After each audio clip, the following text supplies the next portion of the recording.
गांव में रहने वाले किसान मजदूर हर चुनाव में यह सोचते हैं कि अगर कोई अच्छा नेता बन जाए तो शायद उनकी किस्मत बदलेगी। फिर चाहे वह एमपी या एमएलए का चुनाव हो या फिर ग्राम पंचायत की बारी हो, हर बार एक नया नेता चुना जाता है, लेकिन हर बार गरीबों के हिस्से में आता है सिर्फ धोखा। ग्राम पंचायत चुनाव को बस कुछ ही दिन बचे हैं।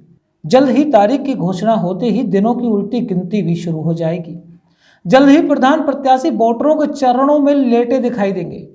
प्रधान प्रत्याशी साफ सुथरे कपड़े पहनकर गांव गांव घूमेंगे, लेकिन दिल में मैल लिए नेता चुनाव जीतने के बाद फिर से जनता को घुमाएंगे। चुनाव से ठीक पहले न्यूज बीके की संवाददाता मृगाक्षी अपने कैमरा पर्सन के साथ रक्सा पहुंची, जहां उन्होंने रक्सा की आदिवासी कॉलोनी के लोगों का हाल जाना। यहाँ के लोगों की हालत सचमुच हैरान कर देने वाली थी। यहाँ पूरे गांव को शौच मुक्त कर ओडीएफ घोषित कर दिया गया। वहीं इन आदिवासियों के अधिकतर घरों में शौचालय का नामो निशान नहीं है। यहाँ तक कि लोगों को ना तो पात्र होने के बावजूद आज तक सरकारी आवास का लाभ मिला और ना ही किसी वृद्ध को पेंशन। बल्कि आरोप ये भी लग रहे हैं कि गांव के रहने वाले प्रधान व नेताओं के करीबी दलाल उनसे शौचालय के नाम पर वसूली तक करके ले गए। हमारा नाम राधे है। आपकी क्या समस्याएं हैं? समस्या ये है कि अपनी झोपड़ी में रहते हैं, हवा चाह तूफान आता है उड़ जाती हैं तो अपने बीवी में लगी रहते हैं। बच्चे हैं, क्या करें, हम बहुत परेशान हैं। पानी को पीने को पानी नहीं है, हैंडपंप नहीं है। तो आप लोग पानी कहाँ से लाते हैं? लाते हैं यहाँ से मोहल्ला में से लाते हैं।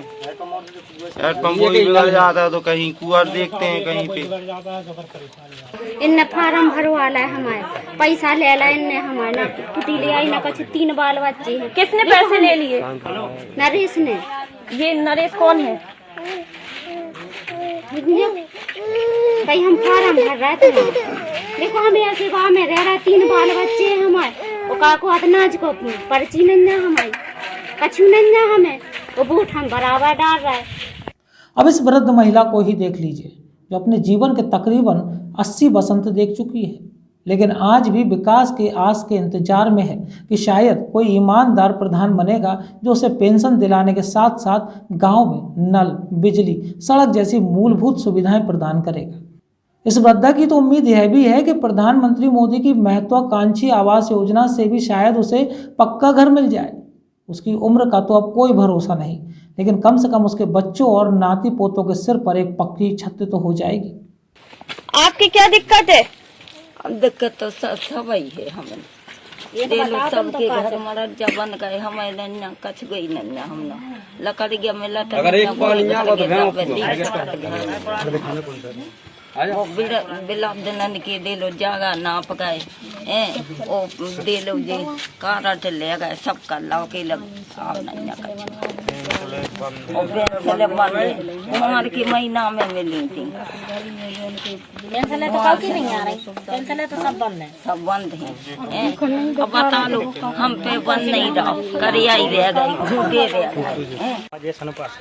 आपकी क्या समस्या है? मेरी ये समस्या है कि इन ग्राम वासियों के लिए सड़क दी जाए करने के लिए। जो नाली की परेशानी है, क्योंकि यहाँ पे बरसात में जो पानी आता है ये घरों में भर जाता है।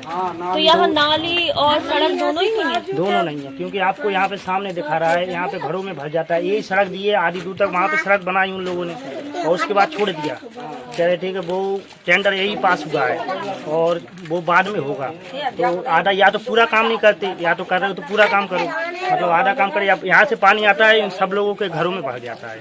तो सड़क जो बनी है वो आधी ही बनी है? आधी बनी है, वहाँ से वहाँ तक बनी है। ये परेशानी है बस। माता दी, आपकी क्या समस्या है? ना तो हमारा घर है, कुछ नहीं है, बच्चा है तो वो छोटा है, अभी तो ठीक है। अगर जो हम जैसा हो गया तो इसे लेटरिंग फिराने कौन जाएगा? लेटरिंग भी नहीं आई हमारी। तो यहाँ पे शौचालय भी नहीं है? नहीं, बिल्कुल नहीं।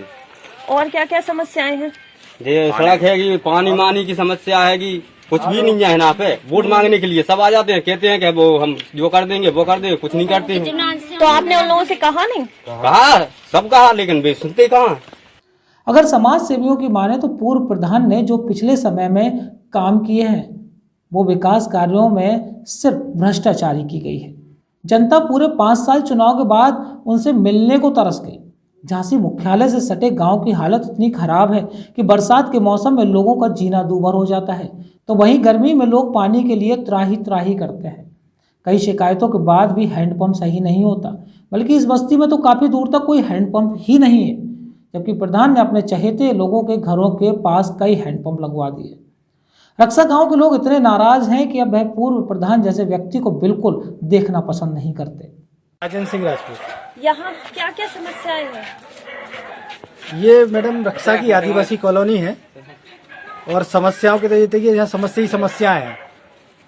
और सबसे बड़ी विडंबना और सबसे बड़ा मजाक और हंसी की बात ये है कि ये सारे के सारे वोटर हैं और ये वो वोटर हैं जो रक्षा की भविष्य को तय करते हैं, नेताओं का भविष्य तय करते हैं। ये लोग वो वोटर हैं जो यहाँ का नेता चुनते हैं, लेकिन इनके नेता चुनने के बाद भी आज आप ये देखेंगे, आज आप ये अपने मूलभूत समस्याओं के लिए रो रहे हैं। आज़ादी के आज 70 वर्ष हो चुके हैं, आज इनके पास ना तो रहने के लिए मकान है, ना इनके पास रहने के लिए ढंग से बर्तन है खाने के लिए, ना नालियों की व्यवस्था है, ना पानी की व्यवस्था है। कि सारी इन्हें को मैं कहना चाहता हूँ कि जिस प्रकार से नेताओं ने केवल इनको छला है और छलने का हमेशा काम किया है, ये बहुत ही गलत बात है। और मेरी शासन प्रशासन से ये बहुत ही बिल्कुल स्पष्ट मांग है कि जल्द से जल्द इन लोगों के लिए पानी की व्यवस्था हो, इनके स्वास्थ्य की व्यवस्था हो, इन्हें शौचालय की व्यवस्था हो, इनकी सड़क की व्यवस्था हो, इनके लिए नालियों की व्यवस्था हो। अगर यदि ऐसा नहीं होता है तो मुझे मजबूरन कुछ न कुछ आंदोलन करना पड़ेगा। फिलहाल जो भी हो, चुनाव के समय में यह वह लोग हैं जो नेताओं के झूठे वादों से ठगे जा चुके हैं और अब ग्रामवासी चाहते हैं कि एक ऐसा प्रधान बने जो लोगों के बीच रहकर उनकी सेवा करे। झांसी से जीतू राजा के साथ मृगाक्षी शर्मा की रिपोर्ट।